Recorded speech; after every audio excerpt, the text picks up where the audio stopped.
Alhamdulillahirabbil alamin wa bihi nasta'inu ala umuri dunya waddin. Wassalatu wassalamu ala sayyidina wa maulana Muhammadin wa ala alihi wa sahbihi ajma'in, amma ba'd. Fa ya ibadallah ittaqullaha haqqa tuqatih wa la tamutunna illa wa antum muslimun.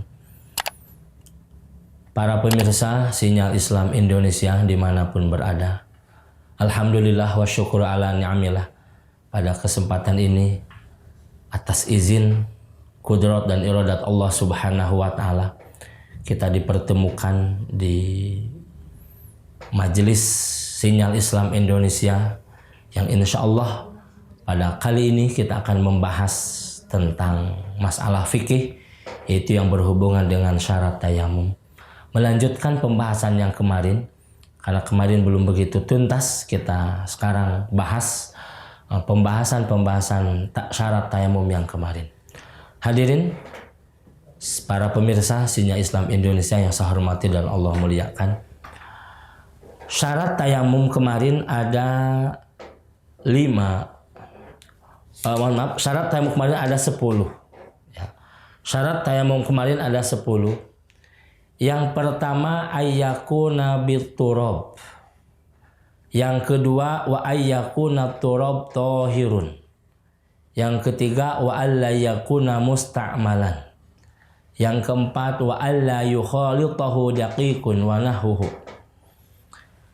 Imam Syafi'i dalam mazhab Syafi'iyah bahwa syarat tayamum jelas harus oleh tanah. Kemudian tidak sembarang tanah. Harus tanahnya tanah yang suci, bersih. Tidak juga suci bersih. Karena ada suci, ada bersih. Kemudian tanahnya tidak boleh tanah mustakmal. Tidak boleh tanah yang bekas dipakai tayamum. Harus tanah yang jadid. Harus tanah yang baru. Bukan tanah bekas. Kemudian yang keempat, tanahnya harus tanah yang tidak boleh bercampur dengan dakik. Jadi tanahnya harus tanah yang sudah berbentuk tepung. Tanahnya harus tanah yang sudah berbentuk tepung. Kayak tepung saja begitu. Hancur kayak tepung. Maka itu bisa dipakai tayamum. Itu tayamum menurut Imam Syafi'i, di kalangan Syafi'iyah seperti itu. Harus dengan tanahnya yang bersih suci, kemudian tanah tidak boleh bekas pakai, kemudian tanahnya harus berbentuk seperti tepung dan tidak boleh bercampur dengan tepung terigu, tidak boleh. Harus seperti tepung, murni tanah. Harus murni tanah. Itu dalam konteks Syafi'iyah. Tayamum seperti itu. Di satu sisi dalam madhab Syafi'iyah memang seperti itu. Tetapi di sisi lain mungkin untuk kondisi seperti ini agak memberatkan. Apalagi di perkotaan. Harus nyari tanah kemana? Di depan udah coran, belakang udah coran. Sulit untuk menemukan tanah. Maka ada tayamum menurut Imam Maliki yang lebih mudah. Dengan apa tayamum? Tidak usah dengan tanah. Asal setiap jenis yang nempel dengan tanah atau kullu ma nabata minal ardh, nempel dengan tanah, jadi di tanah, itu pun bisa dijadikan media tayamum. Berarti kalau itu kullu ma nabata minal ardh, yang tumbuh di tanah, jadi di tanah, nempel dengan tanah, atau bahan bakunya tanah, asal nempel di tanah, bisa dijadikan media tayamum menurut Imam Maliki. Boleh dong tayamum dengan pohon? Boleh, ada pohon tumbuh di tanah. Kalau pohonnya sudah tidak nempel di tanah, pohonnya sudah berbentuk papan dinding di rumah, boleh dong. Boleh, asalnya dari tanah. Boleh ke sana. Kalau Imam Maliki boleh, kalau Imam Maliki tidak mengharuskan tayamum dengan tanah yang berbentuk tepung, boleh dong tayamum ke dinding, boleh. Dan dinding terbuat dari tanah, pasir dan sebagainya, boleh tayamum menempelkan tanah ke dinding. Boleh dong tayamum ke keramik, boleh, ada bahan baku keramik, tanah dan lain sebagainya. Bahkan dalam kitab Sahih Muslim, Imam Nawawi mengatakan pendapat Imam Maliki ya, dimuat oleh Imam Nawawi dalam kitab Sahih Muslim, bahkan tayamum di batu pun boleh. Yang batunya sudah dibersihkan, bahkan sudah tidak ada debu yang nempel di batu tersebut. Batunya bersih, tidak ada debu yang nempel di batu tersebut, boleh tayamum ke batu. Kenapa? Karena batu ada di tanah. Loh, kan batu ada di tanah tapi hidup tidak di tanah. Beda dengan pohon, nabat minal ardi, batu hidup di tanah. Boleh bertayamum ke batu meskipun batunya sudah bersih, bahkan tidak ada debu sedikit pun yang nempel di batu, boleh bertayamum ke batu. Itu mudahnya tayamum menurut Imam Maliki. Jadi untuk ibu-ibu yang sakit, bapak-bapak yang sakit, atau bapak-bapak ibu-ibu merawat orang tuanya yang sakit, boleh seperti itu. Mohon kita sebagai anak itu kewajiban kita adalah merawat orang tua. Ketika orang tua sakit, bukan cuma diperhatikan makan, minum, dan obatnya, bukan. Itu mah bagian daripada kita perhatian kepada orang tua. Orang tua kita sakit, kita rawat, kita jaga, perhatikan makan dan minumnya, perhatikan obatnya. Itu bagian. Tapi ada yang lebih penting. Salah satu khidmat kita, berbuat baik kita kepada orang tua, apa? Memperhatikan ibadahnya orang tua. Salatnya orang tua. Ini sudah datang waktu zuhur, kita bersihkan orang tua kalau pipis di sana sebagainya. Kalaupun kita tidak bisa membersihkan, udahlah sholat zuhur jamak takhir dengan sholat asar. Bu, mah, Pak, karena kalau dibawa ke WC itu capek. Yuk mah Pak puasa, yuk mah Pak sholat duhurnya di jamak takhir aja ke waktu asar. Nanti waktu asar dibersihkan. Kalau tidak bisa wudunya tayamum saja. Tinggal sholat duhur, tinggal asar. Masya Allah, luar biasa. Agama itu memberikan kemudahan. Asal kita paham dengan ilmunya.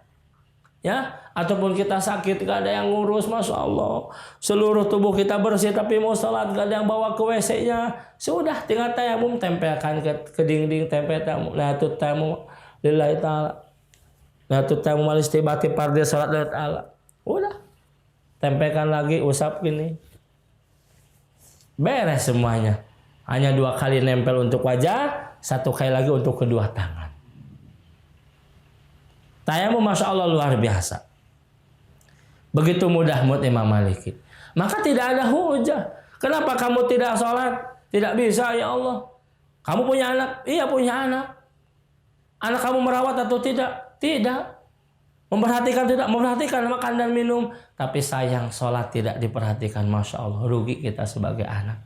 Perhatikan ibadahnya. Ya. Oleh karena itu maka agama memberikan kemudahan. Tidak bisa tayamum versi Syafi'iyah, maka bertayamumlah menurut pendapat Imam Maliki. Begitu mudah. Media tayamum apa saja bisa dijadikan media tayamum, asal itu adalah awal mulanya dari tanah.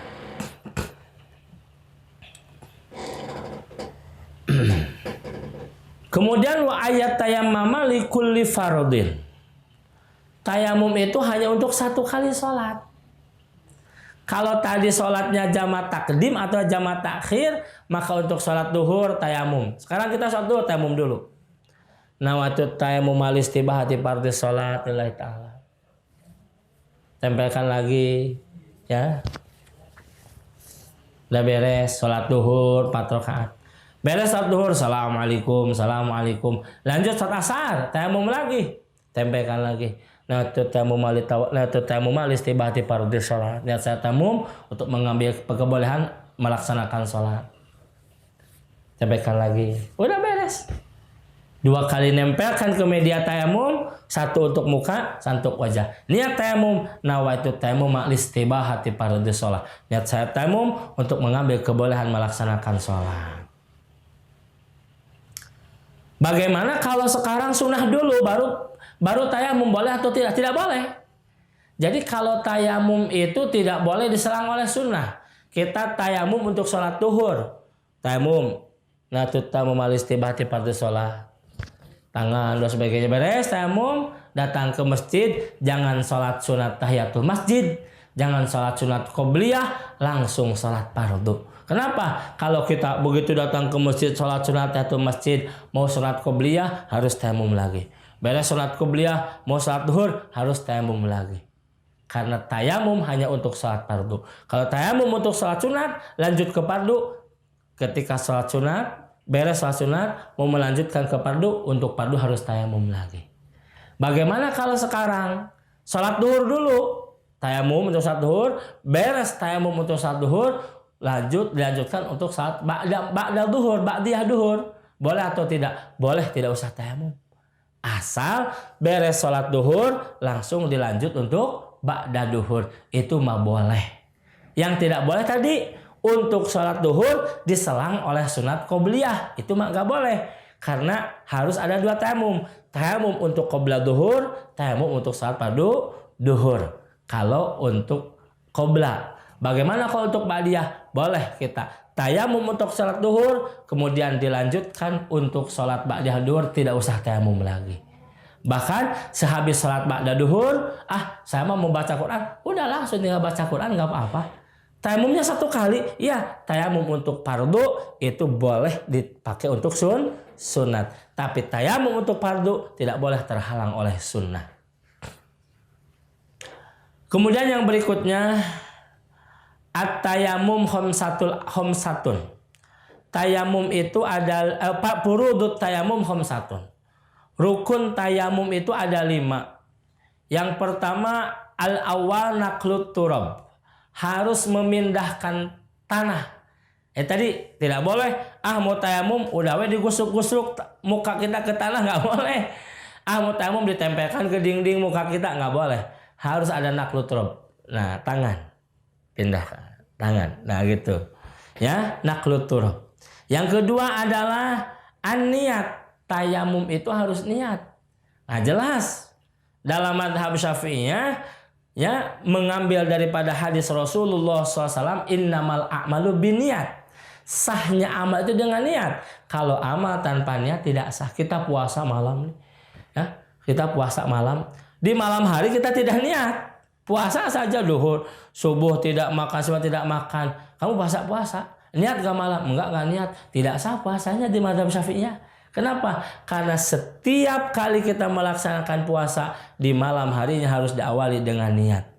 Innamal a'malu binniyat. Sahnya amal dengan niat. Oleh karena itu maka pun sahnya tayamum pun harus dengan niat. Bagaimana niat tayamum? Nawaitu tayamuma listibahati fardhus shalah. Kalau tayamum tidak ada air. Tayamum tidak ada air, kita mau sholat, nawaitu tayamum listibahati fardhus shalah. Tayamum kita punya hadas, mau tayamum tidak ada air, mau wudu tidak ada air, tayamum untuk apa? Untuk baca Quran. Berarti nawaitu tayamum listibahati qiraatil Quran.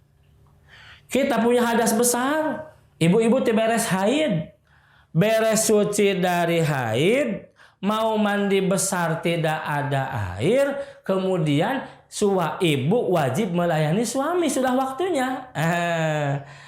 Ibu beres haid, mau mandi besar pun, mau mandi besar dari haid pun tidak ada airnya, maka ibu kemudian kewajiban ibu adalah melayani suami, sudah datang waktunya melayani suami, maka bertayamum dulu.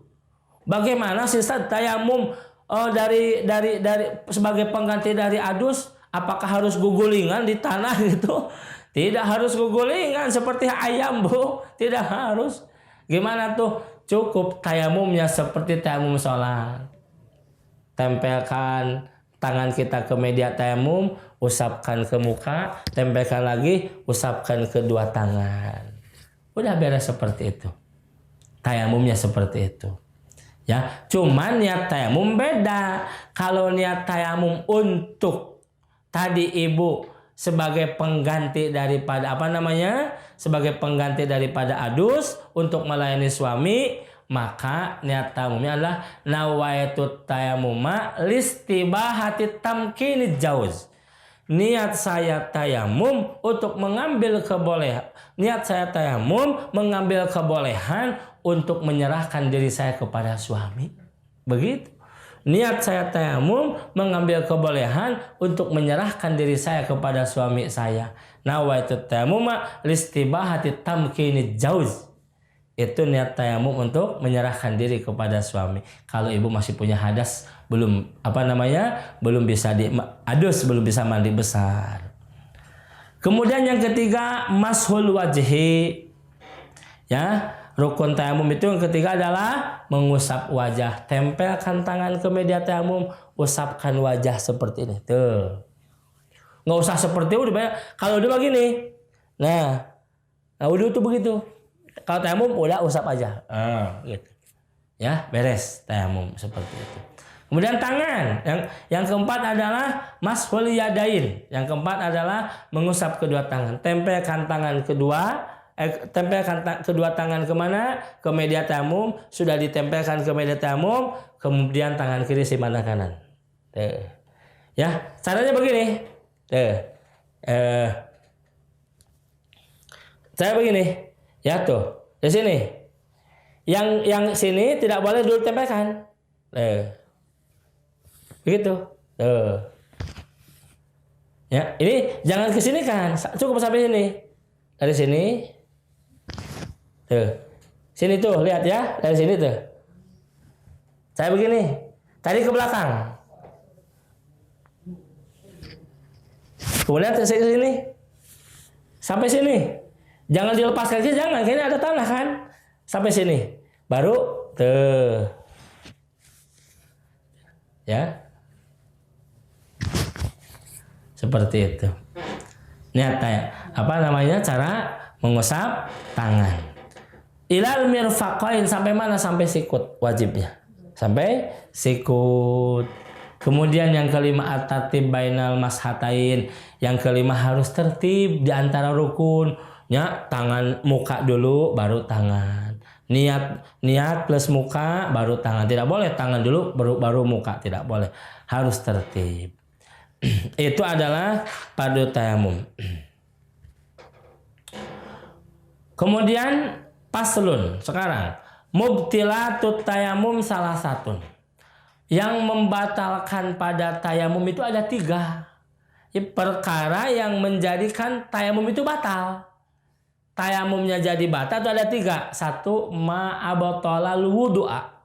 Setiap perkara yang membatalkan wudu otomatis membatalkan tayamum. Setiap perkara yang membatalkan wudu otomatis membatalkan tayamum.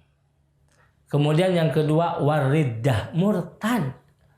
Ya, dengan murtad batal tayamum. Beda dengan wudu. Kalau wudu mah nggak batal wudu. Orang punya wudu murtad nggak batal wudu, asal syahadat lagi langsung dia nggak harus wudu lagi.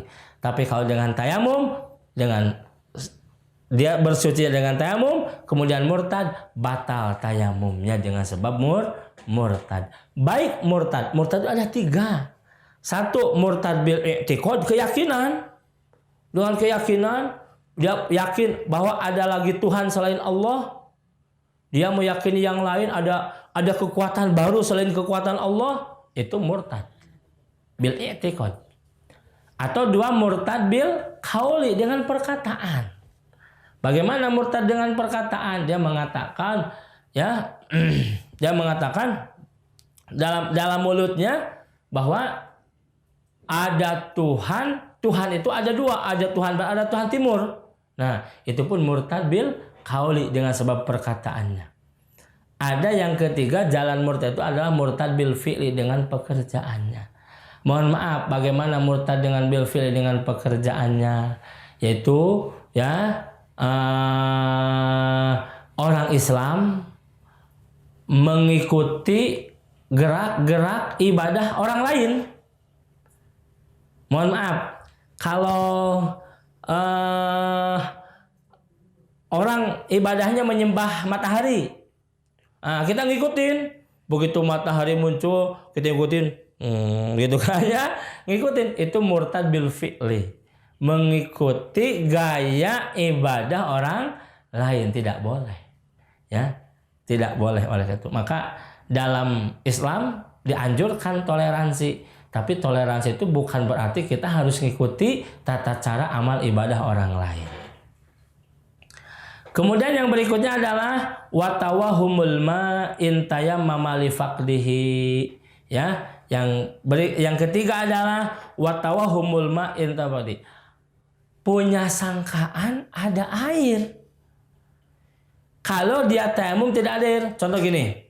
Tidak ada air, udah tidak ada air. Coba cari ke barat, cari ke timur, cari ke utara, ke selatan. Sudah dipastikan menurut pandangan dia bahwa di utara sebelah sana ada air, di sebelah timur sana ada air, di barat, di selatan ada air, di sana udah dicari, ternyata tidak ada, sudah tayamum.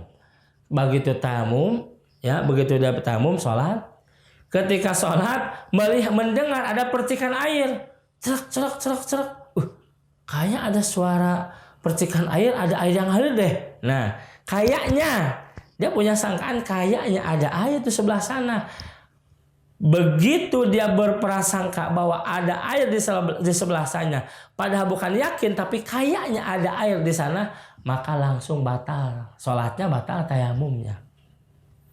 Atau musim kemarau panjang, di rumah tidak ada air. Tidak ada air di rumah, tidak ada air di rumah, yo. Sholat tayamum. Begitu di masjid beres sedang rakaat ketiga, ya, sedang rakaat ketiga imam baca ihdinas siratal mustaqim siratal ladzina an'amta alaihim. Dengar suara pengangkut air gratis air, batal langsung tayamumnya ketika itu. Masya Allah. Jadi sangkaan ada air atau mendengar suara air langsung batal tayamumnya kalau dia tayamum karena tidak ada air. Atau sedang sholat turun hujan langsung batal tayamumnya, diganti berarti tayamumnya dengan diganti saatnya dengan tayamum tadi batal, langsung wudhu, langsung sholat kembali. Hadirin yang saya hormati dan Allah muliakan, itu adalah perkara syarat tayamum menurut Syafi'iyah, kemudian juga menurut Hanafiyah, menurut Malikiyah. Kemudian juga kita membahas tentang rukun-rukun tayamum dan juga membahas tentang perkara yang membatalkan tayamum menurut kalangan Syafi'iyah. Mudah-mudahan apa yang saya bahas jadi ilmu yang bermanfaat untuk kita semua, terutama dalam fikih, sehingga ingat, ibadah dengan ilmu itu luar biasa di hadapan Allah Subhanahu wa taala. Ibadah tanpa ilmu maka kecil pahalanya di hadapan Allah SWT. Begitu besar derajat ilmu di hadapan Allah. Oleh karena itu maka para pemirsa Sidang Islam Indonesia tidak boleh bosan. Tidak boleh bosan. Lihat tayangan-tayangan. Kita harus haus dengan ilmu. Lihat tayangan fikihnya, lihat tayangan tauhidnya, lihat tayangan hadis, dan lihat tayangan-tayangan yang lain yang menambah wawasan ilmu kita. Sehingga insya Allah kita hidup dengan ilmunya, maka insya Allah akan lebih bermanfaat, akan lebih hebat di sisi Allah SWT. Yarfa'illahu alladhina amanu minkum walladhina utul ilma darajat. Orang yang beriman diangkat derajatnya oleh Allah. Tapi orang yang berilmu jauh di antara orang yang beriman derajatnya oleh Allah SWT. Dalam tafsir Ibnu Katsir katakan, berapa sih satu derajat? Satu derajat itu ma bainas sama wal ar, antara langit dan bumi. Sedangkan derajat orang beriman tanpa ilmu diangkat derajatnya, orang beriman dengan ilmu jauh lebih tinggi derajatnya oleh Allah Subhanahu wa taala. Satu derajat saja ma bainas sama wal ar, antara langit dan bumi. Oleh karena itu maka fikih adalah sebagai penyempurna ibadah kita, ya, sebagai penyempurna ibadah kita. Insya Allah kita sholat, kita wudhu, kita tayamum dengan dasar ilmu fikih, insya Allah akan diterima oleh Allah Subhanahu wa taala. Mudah-mudahan pembahasan tayamum kita ini bisa dimanfaatkan, diamalkan. Kalau kita sakit boleh tayamum, mengurus orang tua yang sakit pun boleh dengan tayamum. Insya Allah mengamalkan dengan ilmunya itu hebat luar biasa. Hadirin yang dirahmati oleh Allah Subhanahu wa taala, para pemirsa Sidang Islam Indonesia, mudah-mudahan pembahasan ini pembahasan yang makbul indallah, sehingga kita menjadi tafakuh fiddin bertambah-tambah, dan insya Allah di pertemuan yang akan datang kita akan bertemu lagi. Mudah-mudahan Allah panjangkan usia kita. Amin ya Allah ya rabbal alamin. Bila fisabil haq. Assalamualaikum warahmatullahi wabarakatuh.